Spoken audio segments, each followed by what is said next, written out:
Hello दोस्तों, welcome to our YouTube channel legal attraction. Law की बात, नो बकवास। फ्रेंड्स, आज हम आप सभी के सामने एक बहुत ही इंपॉर्टेंट टॉपिक डिस्कस करने जा रहे हैं। दोस्तों, हम बात करेंगे उत्तराखंड स्टेट की। उत्तराखंड स्टेट क्यों? दोस्तों, उत्तराखंड सरकार ने अभी हाल ही में अपने राज्य में यूनिफॉर्म सिविल कोड, जिसे हम बोलते हैं समान नागरिक संहिता, को लागू कर दिया है। और उत्तराखंड सरकार, उत्तराखंड राज्य एक ऐसा पहला राज्य बन गया है जिसने अपने राज्य में यूनिफॉर्म सिविल कोड को लागू कर दिया है। दोस्तों, इंडिपेंडेंट भारत में ये पहला ऐसा राज्य है जिसने अपने राज्य में यूनिफॉर्म सिविल कोड को लागू किया है। इससे पहले केवल गोवा ही ऐसे स्टेट है जहां पर यूनिफॉर्म सिविल कोड है, लेकिन वो पोर्टुगल टाइम में 1860 से चलता आ रहा है। वो डिफरेंट लॉज पे चलता है, लेकिन वहां भी सेक्युलर लॉ फॉलो होता है। लेकिन इंडिपेंडेंट इंडिया में उत्तराखंड पहला ऐसा राज्य है जिसने यूनिफॉर्म सिविल कोड को लागू किया है अपनी स्टेट में। दोस्तों, आज हम डिस्कस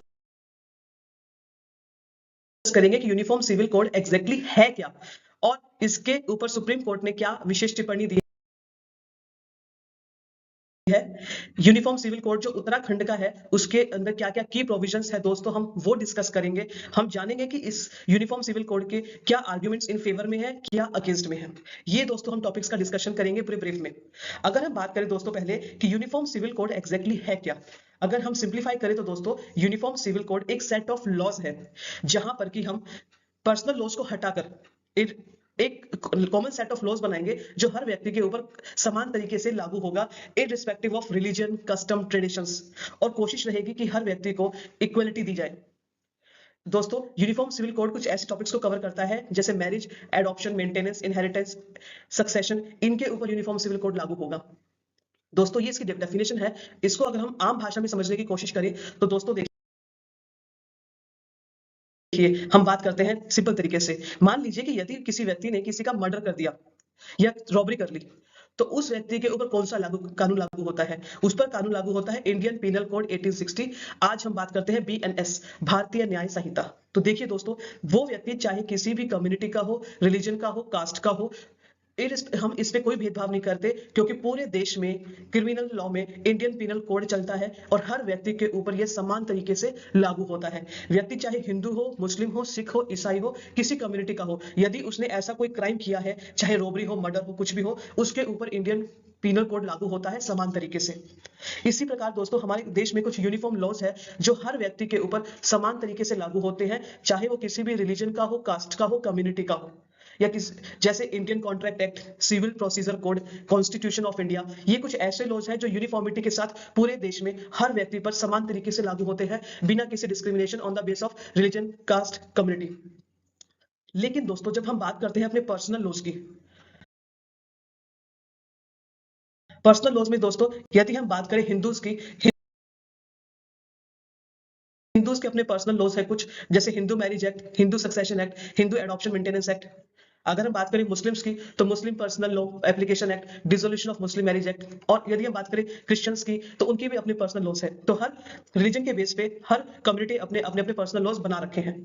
तो लेकिन दोस्तों, आप सोच रहे होंगे कि जब हमारे पास पर्सनल लॉज है तो हम यूनिफॉर्म सिविल कोड की बात क्यों कर रहे हैं, कि हम चाहते हैं कि पूरे देश में समान तरीके से, अगर हम बात करें मैरिज की, डाइवोर्स की, सक्सेशन की, इन टॉपिक्स पर हम क्यों कह रहे हैं कि पूरे देश में एक ऐसा कानून हो जो सब पे समान तरीके से लागू हो, चाहे व्यक्ति किसी भी धर्म, जाति का हो, किसी भी रिलीजन का हो, इरिस्पेक्टिव कि वो हिंदू है, मुस्लिम है, सिख है, ईसाई है, उसके ऊपर एक ही लो कानून लागू होगा इन टॉपिक्स के ऊपर। इसकी जरूरत है दोस्तों, क्यों पड़ रही है, क्यों हम बात कर रहे हैं? देखिए दोस्तों, इन पर्सनल लॉज में कुछ ऐसी खामियां हैं जिसके कारण कि किसी उनके जैसे इन लॉज के कारण ऐसी कम्युनिटी है जेंडर बेस में, जैसे महिलाएं, उनको इस समाज में प्रोग्रेस होने के बहुत कम अपॉर्चुनिटीज मिल रही हैं। उनके ऊपर बहुत डिफरेंशिएशन किया जाता है, डिस्क्रिमिनेशन किया जाता है उनके ऊपर। चाहे बात डाइवोर्स की हो, सोचिए दोस्तों, कुछ ऐसे लॉज हैं जहां महिलाओं को पीछे रखने की कोशिश की जा रही है। आज हम 2025 में रहते हैं दोस्तों, फिर भी सोचिए मुस्लिम लॉज में कुछ ऐसे लॉज हैं जहां महिलाओं के साथ भेदभाव किया जाता है। आज के समाज में सोचिए दोस्तों, यदि किसी व्यक्ति को 4 शादियां करने की इजाजत दे दी जाए तो क्या वो जायज है? क्या कोई व्यक्ति एक महिला को यदि ट्रिपल तलाक दे दे, सोचिए 3 बार केवल तलाक तलाक तलाक देने से वो तलाक ही मिल जाए किसी महिला को, क्या वो जस्टिफाइड है? क्या वो सही तरीका है? और जब बात करें मेंटेनेंस की, तो उसे मेंटेनेंस लेने के भी अधिकार नहीं होते महिलाओं को इन मुस्लिम लॉज में। तो कुछ ऐसी कमियां हैं पर्सनल लॉज में जिसके कारण महिलाओं को अपने अधिकार नहीं मिल पाते हैं। और ऐसे और भी हिंदू लॉज में भी कुछ कमियां हैं, बाकी लॉज में भी कुछ कमियां हैं जहां पर डिफरेंस किया जाता है और महिलाओं को बराबर का हक नहीं दिया जाता। चाहे हक प्रॉपर्टी के अंदर हो, इनहेरिटेंस हो, सक्सेशन हो, वहां भी महिलाओं को बराबर का हक नहीं दिया जाता इन पर्सनल लॉज में।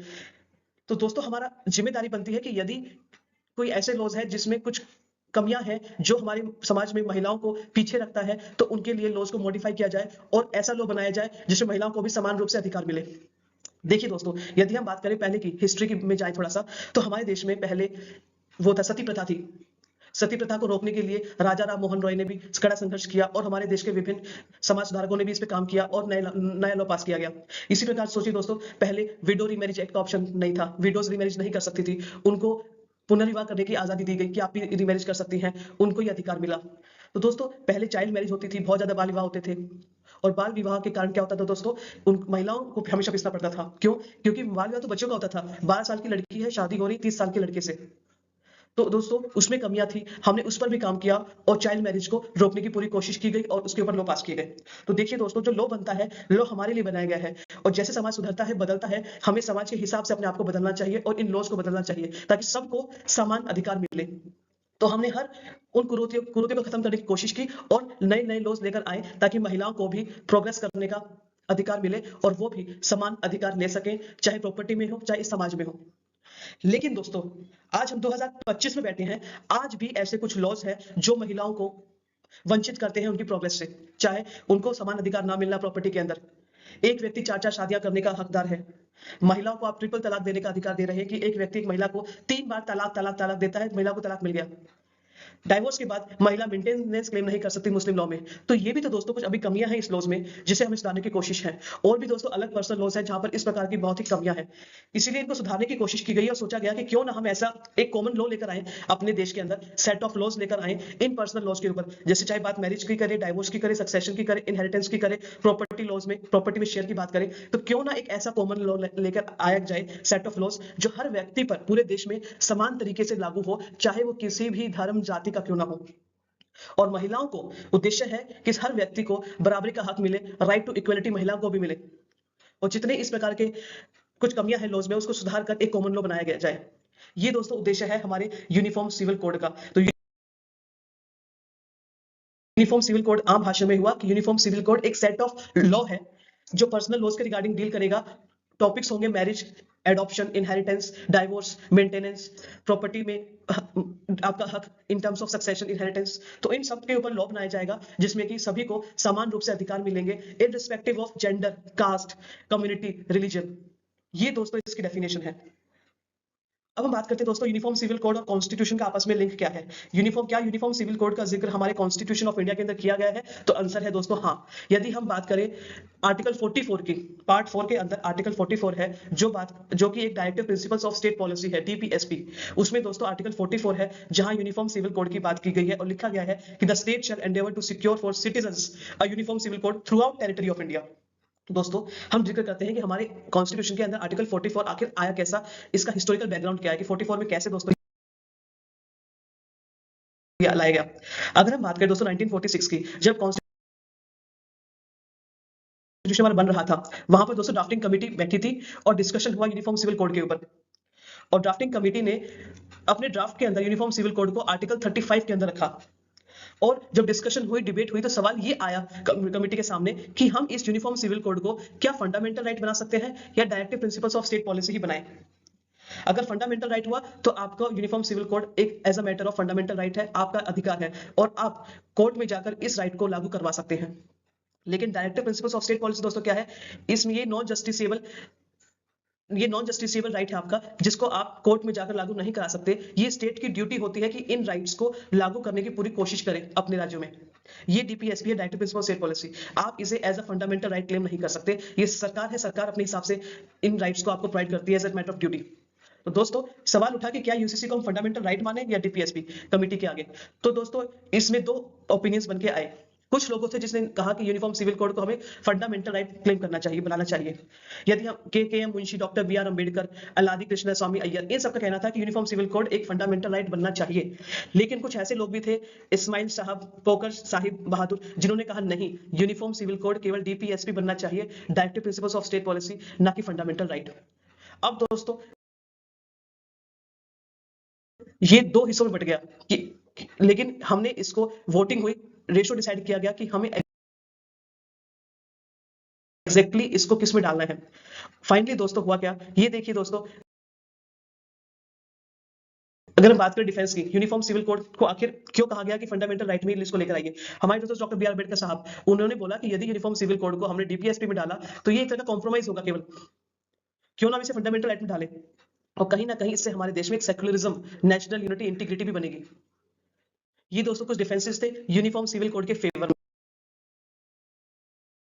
में, जिसका कि डॉक्टर बी आर अम्बेडकर साहब ने भी फेवर किया था कि हम इसे फंडामेंटल राइट्स में ही डालना चाहिए हमें। लेकिन दोस्तों कुछ ऐसे भी व्यक्ति थे जिन्होंने इसका विरोध किया कि नहीं,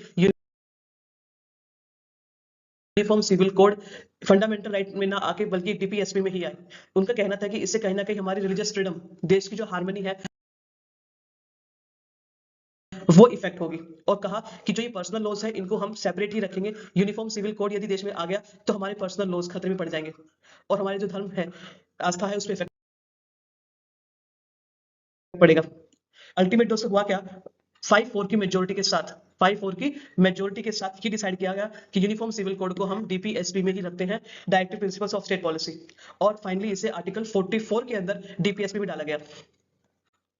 ये दोस्तों था यूनिफॉर्म सिविल कोड। होपफुली आपको समझ में आया होगा इसका मतलब क्या है। अब दोस्तों हम बात करें एक सुप्रीम कोर्ट का इनके ऊपर क्या व्यूज था। देखिए दोस्तों, सुप्रीम कोर्ट ने भी अलग अलग जजमेंट्स में इस पर जोर दिया और सरकारों को भी कहा कि आप यूनिफॉर्म सिविल कोड को सरकार में, राज्यों में लागू करिए। अगर हम बात करें, सबसे लीडिंग केस है दोस्तों मोहम्मद अहमद खान वर्सेस शाह बानो बेगम केस।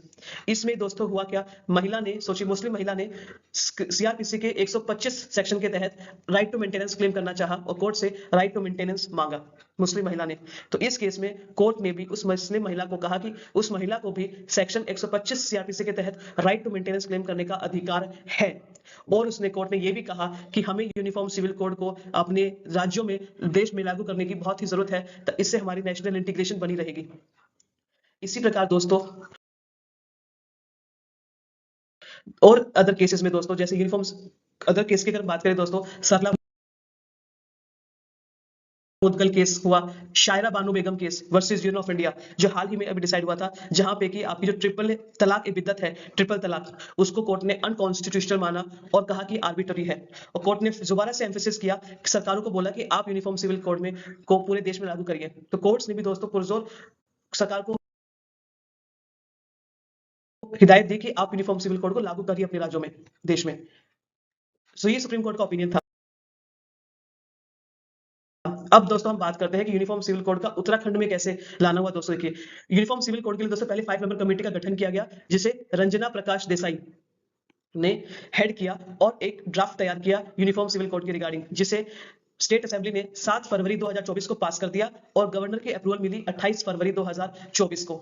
और फाइनली 11 मार्च 2024 को इसे प्रेसिडेंट के द्वारा एसेंट दी गई। लेकिन फाइनली दोस्तों इसकी एनफोर्समेंट, ये लागू कब हुआ, अभी हाल ही में 27 जनवरी 2025 को ये लागू किया गया। और दोस्तों इतना टाइम क्यों लगा इसे लागू करने में, जब प्रेसिडेंट ने एसेंट 11 मार्च 2024 को दे दी थी और लागू अब हुआ 27 जनवरी 2025 को, क्योंकि इसमें अभी कुछ टाइम के लिए में ऑफिसर्स को ट्रेनिंग देने की जरूरत थी और कुछ काम बचा हुआ था, तो पूरे काम को कंप्लीट किया गया, ट्रेनिंग कंप्लीट की गई ऑफिसर्स के, उसके बाद ही इसको लागू किया गया 27 जनवरी 2025 को। ये दोस्तों हमारा था यूनिफॉर्म सिविल का बैकग्राउंड। अब यूनिफॉर्म सिविल कोड जो उत्तराखंड में लाया गया है, ये किस किस के ऊपर एप्लीकेबल होगा दोस्तों, ध्यान रखिएगा कि यूनिफॉर्म सिविल कोड जितने भी उत्तराखंड के रेसिडेंट्स हैं उन सब पर अप्लाई होगा, इंक्लूडिंग दोस्त जो उस स्टेट से बाहर रह रहे हैं। उत्तराखंड के रेसिडेंट्स जो स्टेट से बाहर रह रहे हैं उनके ऊपर भी दोस्तों लागू होगा। और दोस्तों किस पर लागू नहीं होगा, शेड्यूल ट्राइब्स के जितने भी व्यक्ति हैं जो आर्टिकल 366 क्लॉज 25 में आते हैं और कुछ इंडिविजुअल्स जिनको प्रोटेक्शन दी गई है वो इस एक्ट से एग्जम्प्ट है, उनके ऊपर यूनिफॉर्म सिविल कोड लागू नहीं होगा। तो उत्तराखंड के बाहर के लोगों पर भी ये लागू होगा, जो उत्तराखंड के रेसिडेंट्स है वो बाहर रह रहे हैं। दोस्तों यदि हम बात करें की फीचर्स की यूनिफॉर्म सिविल कोड में, दोस्तों आज क्या क्या डिस्कस करने जा रहे हैं दोस्तों, आज हम यूनिफॉर्म सिविल कोड डिस्कशन करेंगे मैरिज के ऊपर, divorce, interstate succession, live relations. ये कुछ ऐसे पर्सनल लॉज है जो यूनिफॉर्म सिविल कोड कवर करेगा। और ये सारे लॉज ऐसे टॉपिक्स है जो पूरे देश में कॉमन तरीके से लागू होंगे। यदि बात हो मैरिज की, डाइवोर्स की, इंटरस्टेट एंड सक्सेशन की, लिव इन रिलेशन की, सभी जो ये लॉ होगा ये कॉमन तरीके से लागू होगा हर व्यक्ति पर, irrespective of his religion, caste, community, कोई भी धर्म जाति का हो, सब पे कॉमन तरीके से लागू होंगे। पहले दोस्तों हम बात करते हैं मैरिज की। मैरिज में क्या इंपॉर्टेंट टॉपिक्स डिस्कस किए गए दोस्तों, हम वो जान लेते हैं पहले कि मैरिज के रिगार्डिंग हमारे कौन कौन से इंपॉर्टेंट लॉज हैं यूनिफॉर्म सिविल कोड के अंदर। देखिए दोस्तों, यूनिफॉर्म सिविल कोड के तहत पहली बात, लीगल मैरिज एज। अब शादी की जो एज है महिलाओं के लिए 18 साल, मेन के लिए 21 साल रख दी गई है। व्यक्ति चाहे हिंदू हो, मुस्लिम हो, सिख हो, सबकी मैरिज लीगल एज क्या होगी, 18 साल, महिलाओं की 21 साल, मेन की। लेकिन सोचिए दोस्तों, मुस्लिम लॉ के अंदर महिलाओं में जैसे लड़की 15 प्लस होती, जैसे लड़की प्यूबर्टी एज में आती, उसकी शादी की बात हो जाती थी और उसे शादी करवा दी जाती थी। तो उसे रोका गया कि महिलाएं अपनी पढ़ाई करे, पूरी पढ़ाई करे, फिर शादी करे। कहीं ना कहीं ऑब्जेक्टिव है इसे लाने का। प्रोहिबिशन ऑफ पॉलीगैमी, एक व्यक्ति एक से ज्यादा शादी नहीं कर सकता, ये भी इसके तहत कहा गया। यूनिफॉर्म सिविल कोड के तहत एक व्यक्ति एक ही बार शादी कर सकता है और जब तक उसकी शादी चल रही है उससे शादी नहीं कर सकता।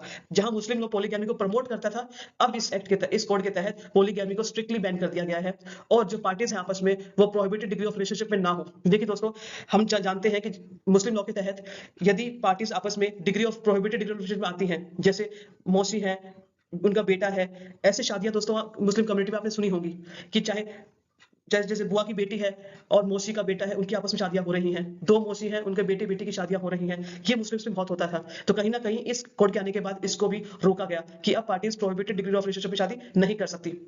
और सबसे अहम बात दोस्तों, रजिस्ट्रेशन ऑफ मैरिजेस। आपको 60 डेज के अंदर अंदर अपनी शादी को रजिस्टर कराना पड़ेगा यूनिफॉर्म सिविल कोड के तहत, कंपल्सरी रजिस्ट्रेशन कराना पड़ेगा आपको। और यदि आपको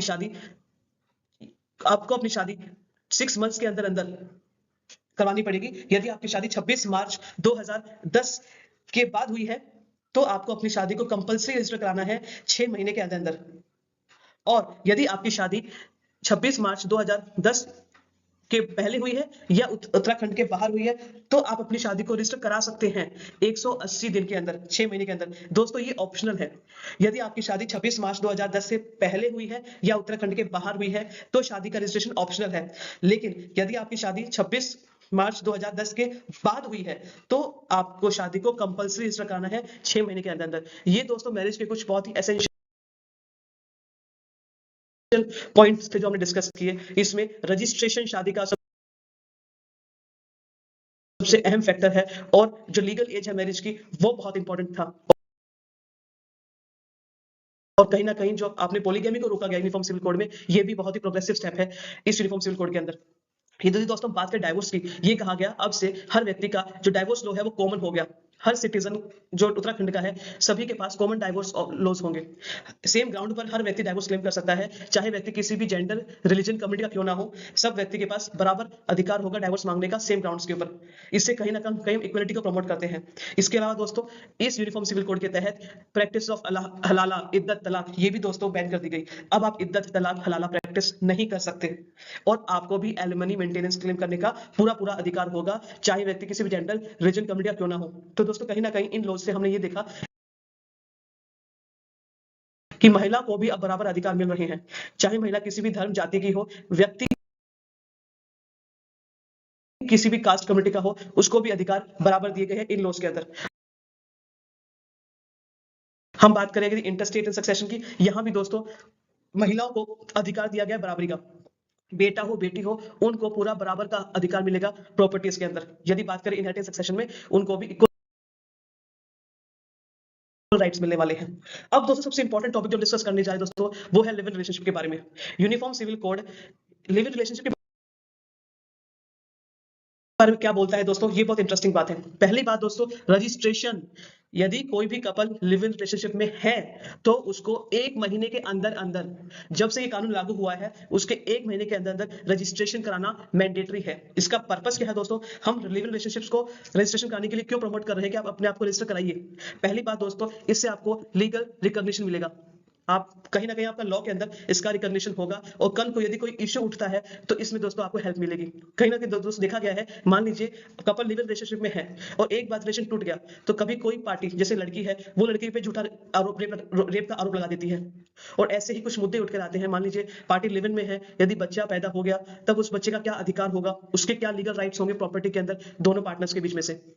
तो दोस्तों ऐसे हमने पर्पस यही है दोस्तों, शादी इस लिव इन रिलेशनशिप को रजिस्टर कराने का, ताकि जो पार्टीज हैं उनको लीगल रिकॉग्निशन मिले, उनके जो अधिकार है वो प्रोटेक्ट हो, एक पार्टी दूसरे पर कोई फ्रॉड केस ना लगा सके। जैसे महिला किसी व्यक्ति पर झूठा रेप का आरोप लगा देती है, हमने देखा भी है बहुत केसेस में कि जहां रिलेशनशिप टूटता है वहां महिला झूठा रेप का केस आरोप लगा देती है, और जब बच्चा पैदा होता है तब सवाल उठते हैं कि उस बच्चे को क्या लीगल राइट्स मिलेंगे प्रॉपर्टी के अंदर, और उसका स्टेटस क्या होगा। इसलिए दोस्तों हमने जोर दिया है कि आप इनको रजिस्टर कराइए। दूसरी दोस्तों पेनल्टी दी गई है, यदि पार्टीज ने रजिस्टर नहीं कराया, if they are living in relationship in Uttarakhand और outside the state of Uttarakhand, तो उनके ऊपर दोस्तों 25,000 रुपए तक का फाइन लग सकता है और 3 महीने की सजा हो सकती है। और यदि पार्टीज ने 1 महीने के अंदर अंदर नहीं कराया, तब दोस्तों सजा है 3 महीने की और फाइन 10,000 रुपए तक का। ये दोस्तों लिव इन रिलेशनशिप में जो रजिस्ट्रेशन है वो बहुत ही इंपॉर्टेंट फैक्टर है, और ये बहुत ही वेलकमिंग स्टेप है। हम एक प्रोग्रेसिव समाज में है, और कहीं ना कहीं आजकल कल्चर बन चुका है लिव इन में रहने का। तो इसीलिए दोस्तों कोर्ट ने भी कहीं ना कहीं एम्फेसिस दिया बार बार कि पार्टीज के अधिकारों की बात की गई है, और यूनिफॉर्म सिविल कोड इतना इतना बेहतरीन कोड है, इसमें हमने पार्टीज के बेनिफिट के लिए, हमारी जनता के बेनिफिट के लिए ही इस रजिस्ट्रेशन को मैंडेटरी कराया है, ताकि उनके अधिकार सिक्योर हो सके।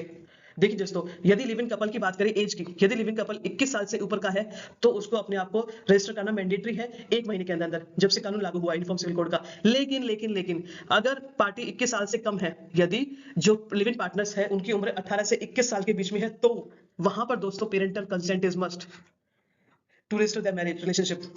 इसी प्रकार दोस्तों बात करते हैं राइट्स ऑफ चिल्ड्रन की। एक बार मैरिज जो लिव इन रिलेशन है वो रजिस्टर हो गया तो बच्चों के जो अधिकार है वो प्रोटेक्ट होंगे, उनको अधिकार मिलेगा इनहेरिटेंस में, उनको मेंटेनेंस का अधिकार मिलेगा, और जितने भी अदर लीगल बेनिफिट्स है दोस्तों उनको वो मिलेंगे। और सबसे बड़ी बात दोस्तों, वो बच्चा लेजिटिमेट चाइल्ड कहलाएगा उस कपल का। वरना दोस्तों इससे पहले क्या हो रहा था, पार्टी जब लिव इन में होती थी, बच्चा पैदा हुआ तो उसे इलेजिटिमेट करा दिया जाता था। इस यूनिफॉर्म सिविल कोड के आने से दोस्तों क्या हुआ है, अब बच्चे को भी एक लीगल स्टेटस मिल गया है, वो एक लेजिटिमेट चाइल्ड है, वो एक लेजिटिमेट चाइल्ड है कपल का। इससे क्या होगा, उस बच्चे को भी इनहेरिटेंस में बराबर के अधिकार मिलेंगे। और दोस्तों मेंटेनेंस फॉर डेजर्ट पार्टनर्स, यदि कल को एक पार्टनर दूसरे व्यक्ति को डेजर्ट करता है, उसे छोड़ता है, तो दूसरा व्यक्ति दोस्तों उससे मेंटेनेंस भी क्लेम कर सकता है, एक बार उनका रिलेशन रजिस्टर हो जाए तो। ये दोस्तों सारी बेनिफिट्स थे रजिस्ट्रेशन के लिए। इसीलिए दोस्तों उत्तराखंड में यदि कोई भी इस रिलेशनशिप में है या उत्तराखंड से बाहर